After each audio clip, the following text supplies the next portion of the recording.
Assalamu alaikum. This is day 7. We started on Wednesday. So Wednesday, Thursday, Friday, Saturday, Sunday, Monday, Tuesday. It's 3 more hours till iftar, and that will finish a week. I'm going to read Surat al-Qiyaamah.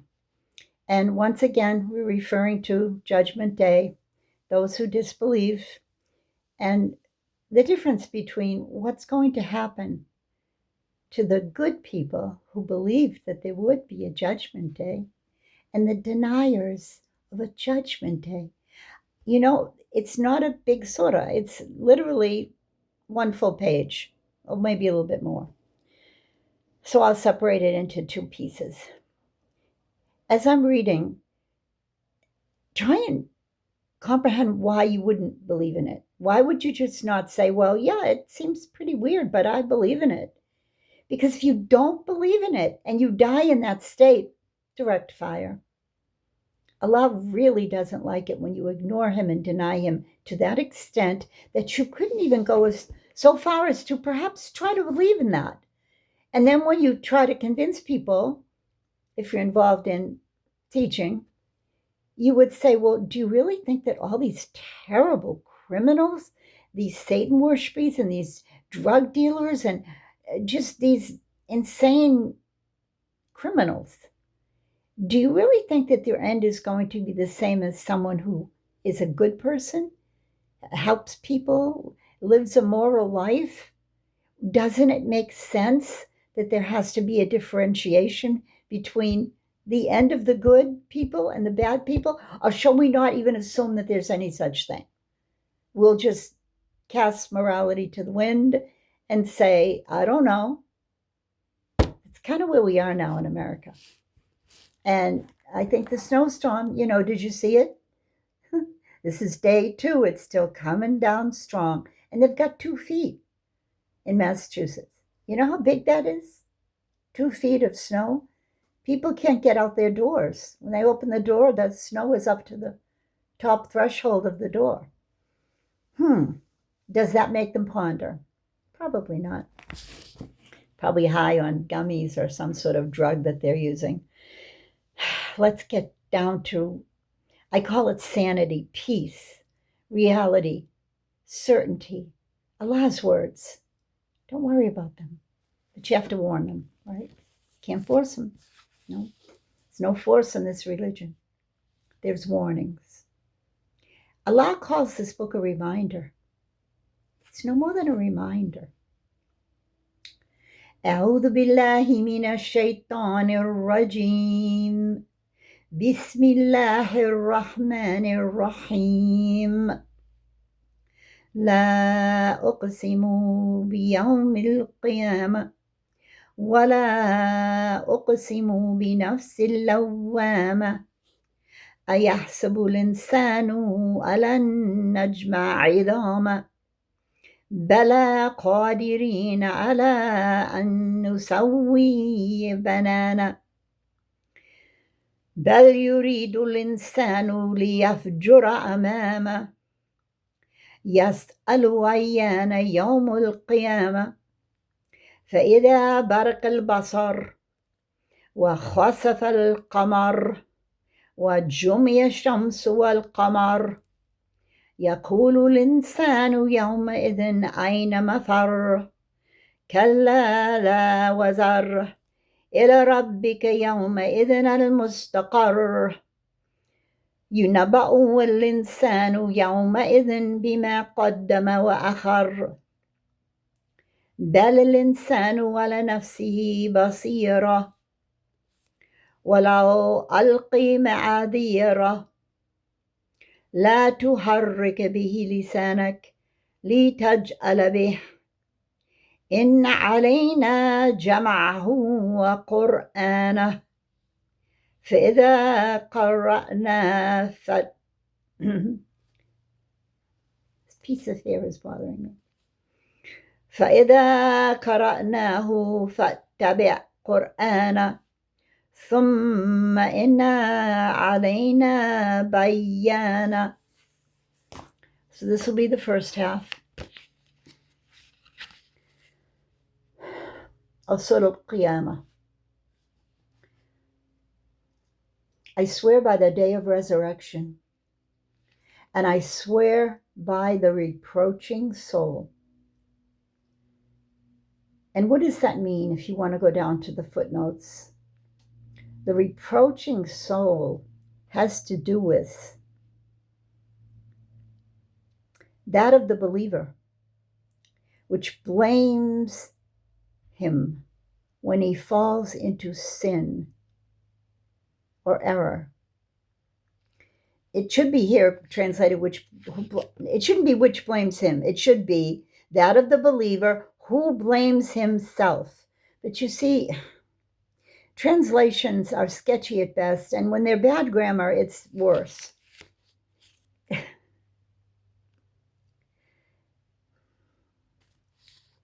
Anyway, does man think we will not assemble his bones? Yes, we're able to proportion his fingertips. Proportion his fingertips. Do you know that not one living soul who was ever created has the same fingertips? Science has proven this. Everyone's fingertips are different.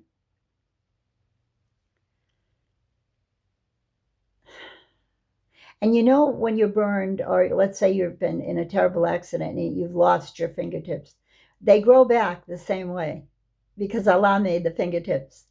Nobody drew them on you or created them with an AI or anything like that. Your fingertips are permanent and they're yours alone.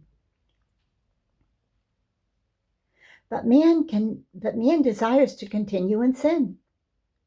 He asks, when is the day of resurrection? So when vision is dazzled and the moon darkens and the sun and the moon are joined, man will say on that day, where is the escape? No, there is no refuge. To your Lord that day is the permanence. Man will be informed that day of what he sent ahead and of what he kept back. Rather, man against himself will be a witness, even if he presents his excuses. Move not your tongue with it to hasten it. Meaning when you're reading Quran, you're supposed to be moderate. Indeed, upon us is its collection and its recitation. So when we have recited it, then follow its recitation. Then upon us is its clarification. So this is meaning the collection. How was the Quran collected? You should be aware by now of this because this is in the Sirah in detail, that it was first written on some rough form of parchment or leather skin of some animal, or when it was collected, it was not in the form of the Quran, the Mus'haf, that we know it now. And we had it to be a collection, and then we made possible its recitation. So the rules of tajweed in the way we recite Quran are as old as the Quran's revelation to Prophet Muhammad itself. So when we have recited it through Jibreel, then follow its recitation. That's why you're not supposed to be talking when Quran is being recited. If you're in a car and they just use it as background music like so many do, say no. Either turn it off or don't talk over it. That's what you're supposed to do because it's shameful. Allah says you're supposed to be following it. Then upon us is its clarification, meaning those of you who don't know Arabic, Allah is the one that made this translation possible. Of course, you're all supposed to be learning Arabic, but till that time, I myself used the translation, and Allah made that possible. Because I would say the vast majority that I've ever listened to or know of or read about, of converts, reverts, converts, reverts, came to Islam through reading an English translation of Quran. Few came to Islam by the words of Muslims who were their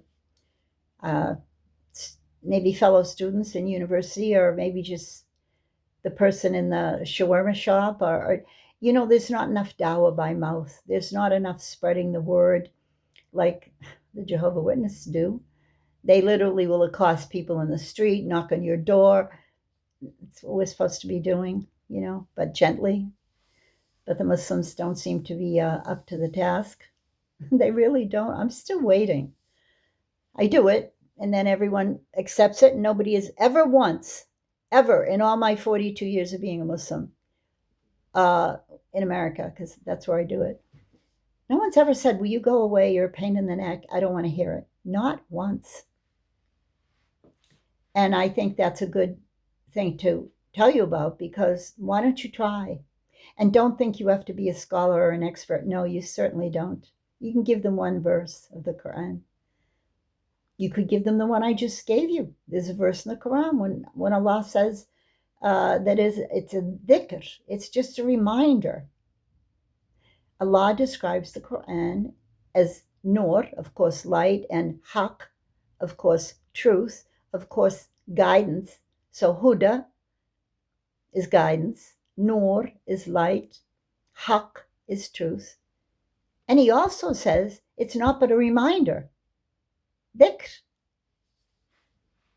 So where did someone come up with a big lie about all this force and, Sharia laws is coming, it's going to get you, and if you don't become Muslim, they're going to kill you. And you see, obviously people aren't reading the Quran. See, this is a thing all over now, especially it seems even more so now in Ramadan. These devils are coming out of the woodwork. Now, we know they're locked up, the big ones, but we also have the mini Muslim, let's say, interrogators. They're just American people who have no knowledge. And they just take it upon themselves now, because they know it's our special month, to defame and derile and call for the expulsion of Muslims from America. Don't wait for it. It's too late. Not that I'm saying it had a time frame. I mean, Allah's the one who's going to determine, but it's so obviously firmly ensconced now. So don't worry about it, anyone. Islam is here, and it will continue, because the earth belongs to Allah and everything in it. And you can't do anything about it. You can hate it all you want, and you can try to spread lies and propaganda, and what else do they do? Oh, sometimes they'll even attack Muslims praying and scoff at women in hijab. I don't want to talk about that. Let's go back to the Quran. I'm just trying to elaborate.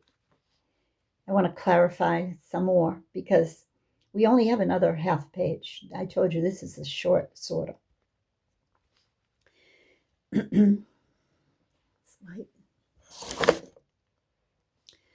كلا بل تحبون العاجلة وتذرون الآخرة وجوه يومئذ ناظرة إلى ربها ناظرة ووجوه يومئذ باسرة تظن أن يفعل بها فاقرة كلا إذا بلغت التراق وقيل من راق وظن أنه الفراق والتفت الساق بالساق إلى ربك يومئذ المساق فلا صدق ولا صلى ولكن كذب وتولى ثم ذهب إلى أهله يتمطى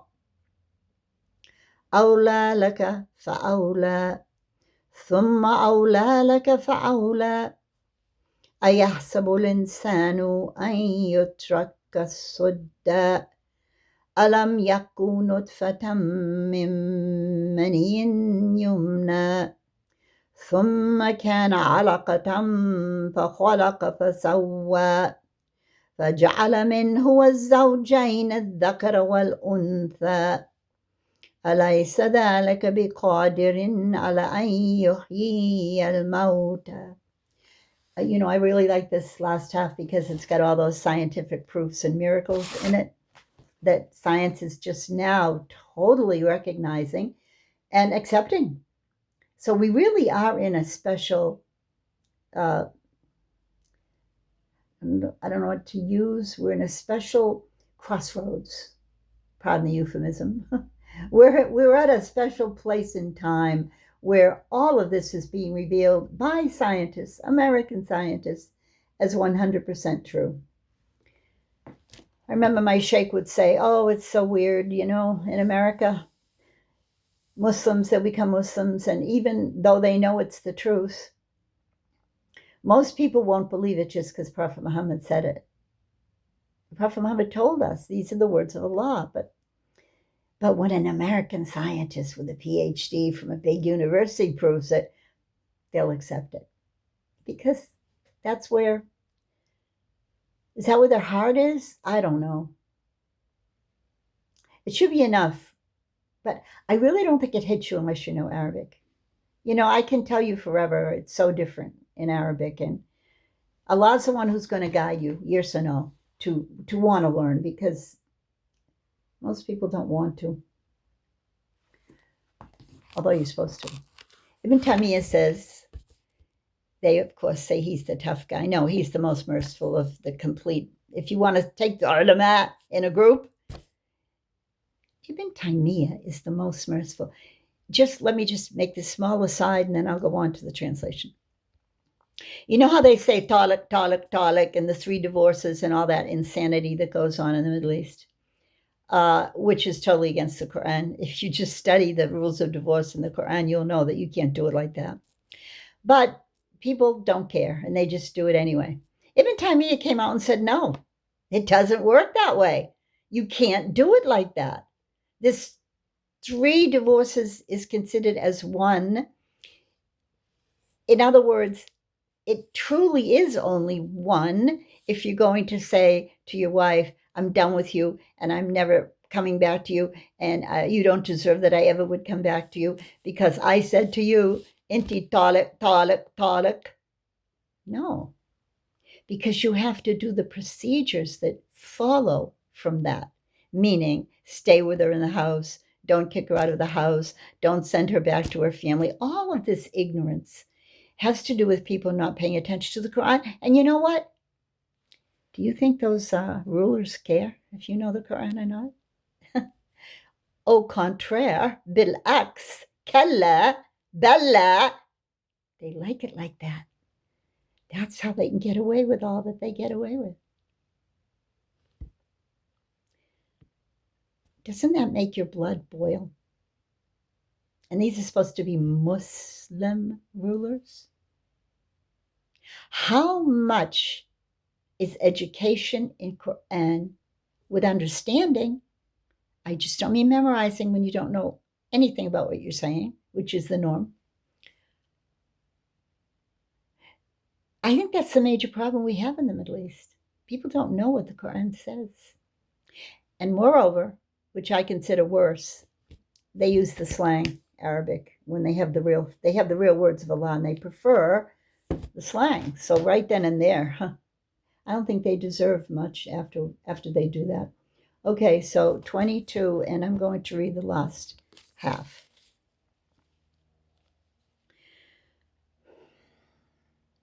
And they leave the hereafter. They don't care about it. Faces on that day will be radiant, looking at their Lord.